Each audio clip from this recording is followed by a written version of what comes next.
Ratios and rates. For a time, the Boston Symphony Orchestra was made up of 95 musicians. And we have a table with the distribution of the different types of musicians in the orchestra. You can compare the different groups by using ratios. A ratio is a comparison of two quantities using division.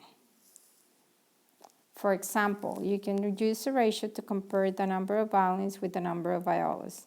This ratio can be written in three ways. It can be written as a fraction, with the word 2, or with a column, which means the 2 points. Okay, so notice that the ratio of violins to violas is 29/12, or 29/12. It's different from the ratio of violas to violins, which is 12/29. So the order of the terms, it's important. Ratios can be written to compare a part to a part to the whole, or the whole to a part.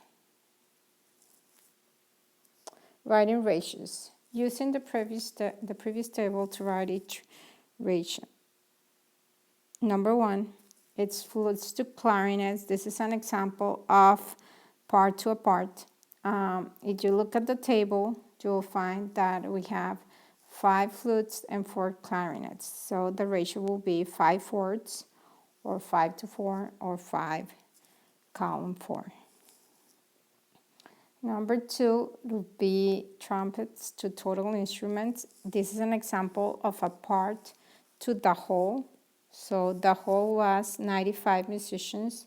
So we have 3 trumpets and 95 the total. So it'll be 3/95, or 3/95, or 3 column 95. And the last one is total instruments to basses. This is a case of a whole to a part. So again, the whole is 95 and the bases are 9. So our ratio will be 95/9, or 95/9, or 95 column 9. Now, equivalent ratios are ratios that name the same comparison. You can find an equivalent ratio by multiplying or dividing both terms of a ratio by the same number. So, to write equivalent ratios, it's the same as writing equivalent fractions if you write the ratio as a fraction. So, here we're going to write 3 equivalent ratios to compare the number of stars with the number of moons in the following pattern. So, here it's very important that you read the question. If they're asking you first for stars and then for moons, that is the order you have to write your ratio. So first you're going to write 4 and then 6. So the ratio will be 4/6. That is our original ratio, and we have to find equivalent ratios. So it's an equivalent fraction. Remember, you can find the simplest form of the fraction. That will be one equivalent fraction, and the other one, just multiply it by 2, by 3, or any number you want.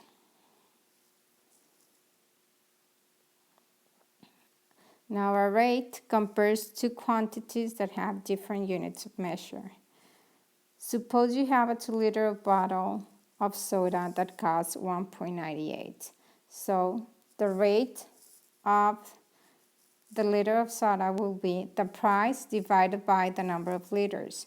So we divide the price, which is 1.98, divided by 2 liters, and we find that the unit rate is when you divide by 1. You have to find the price for 1. So this was for 2. Now for 1, you have to divide it. So the unit rate, it's 1.98 for 2 liters. If you divide 1.98 by 2, you will find that is 0.99 for 1 liter. So that means this is the unit price. Unit because we finding the price for 1.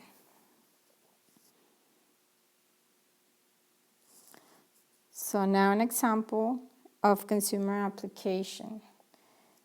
A 2-liter bottle of soda costs $2.02. A 3-liter bottle of the same soda costs $2.79, which is a better deal.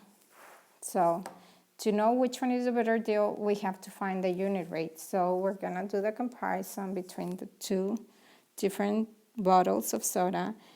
And the first one is 2.02 for 2 liters. That means if we divide, we're gonna find that it's 1.01 for 1 liter. And then the other example is $2.79 for 3 liters. So if we do the division, we're gonna find that is 0.93. How do you do it? By dividing.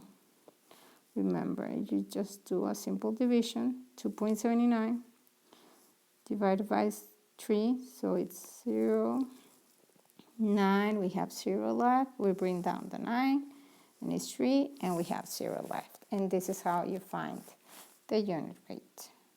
So now that you got the unit rate, you can compare them, and you can see which one is the better deal. Which one will be for you the better deal? The one you pay less. So the best deal is the 3-liter bottle of soda. So this will be all for this lesson. Don't forget to do all process on your worksheets. If you have any questions, you can send me a message. Take care. Bye.